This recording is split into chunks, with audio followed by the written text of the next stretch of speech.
Hey everyone, this is Sarah, and I'm going to be talking today about the importance of a storyboard. So that's the discussion video for the week for you. The importance of a storyboard for making a comic or manga.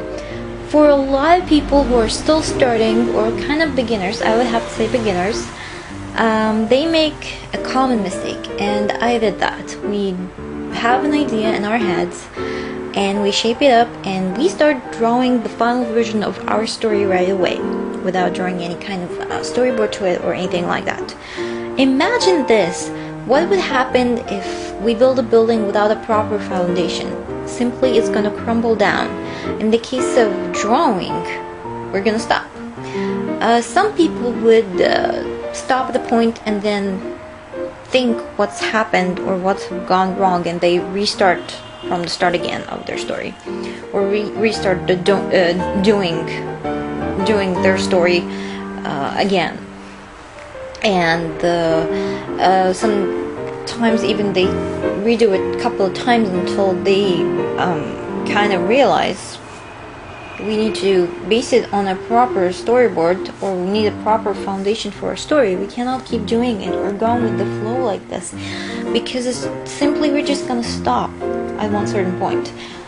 Now, I don't believe that there aren't people who go with the flow. I'm sure there's a lot of people who go with the flow and their stories are very successful, but most of the people, I believe, the most successful, they have some sort of a storyboard to it. Even if it was just like Mark Colliers' video, thumbnail art, where the storyboard is like small drawings which kind of expressing the scene. So they are very simple and they take about 10 minutes or something to draw a couple of pages, or a page, for example. They just the storyboard of one page in 10 minutes or so. But the importance of storyboard, well, let's talk today for beginners, not for professionals. For beginners, people who are still kind of starting their comics or mangas, storyboard is going to reveal their weakness in drawing and in writing skills.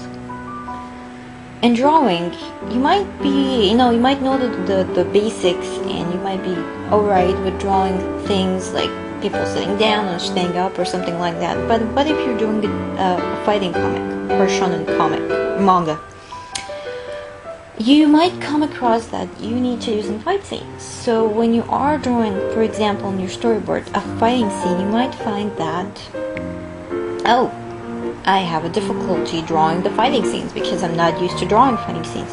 You might just draw it alright, but the drawing might be stiff because you're not used to it yet. And just so you know, people who don't draw a lot from life, or a certain position they don't draw it from life, and they try to draw this position for the first time, it might come out stiff.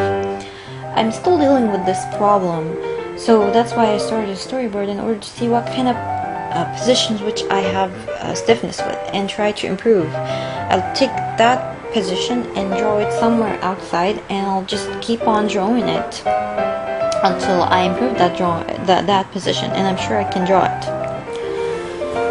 So that's one thing about drawing storyboard. It's going to reveal the weakness of your drawing skills and positions, or stiffness, or whatever. And writing skills. Now, when I started writing stories, I used to write it as in a light novel format, which wasn't a proper way to write in a comic, because in a light novel and a story, you're using words to describe everything which has happened in the scenery, while the comic is supposed to be like the pictures and the effects are supposed to kind of express what's happening. So after drawing some time, I realized that the way that I write stories isn't right, so I need to change that around. And well, I kind of overcame that problem, and I'm more now of drawing a story in a comic or a manga format. So that's also another problem that you might face. And Another thing about drawing a storyboard is that you are kind of giving yourself a look ahead on how the comic would look like in the future before drawing the final version. And you might do something, for example today, do something tomorrow, and do something after tomorrow. And then when you look at, for example, the 3 versions of what you did, you might choose the version of today or yesterday or whatever. So you can play around with the storyboard and pick up whatever you like the most. But if you're drawing the final version right away, you're gonna get stuck in drawing one version, and then after working so hard and looking back, you just said, oh, I wish I could change that part. If I would change that, the story would have been much better.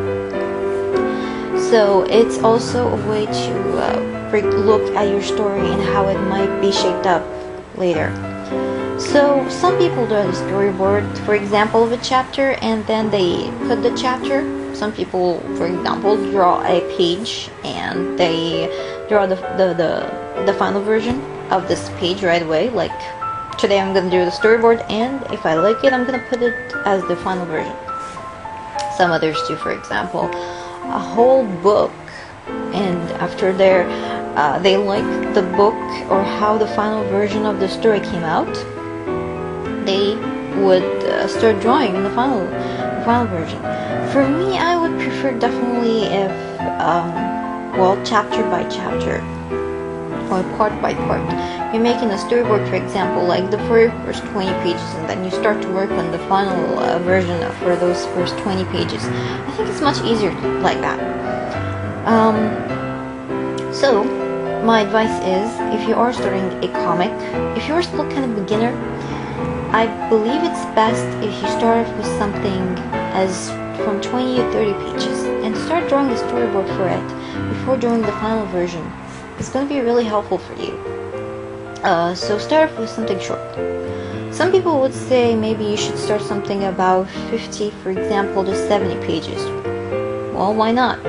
Try that if you have the time to and the energy to do that before doing your the story or the original idea which you want it to be turned into, for example, a long time manga, or your work which is gonna be, or your work you want to publish later. Why not?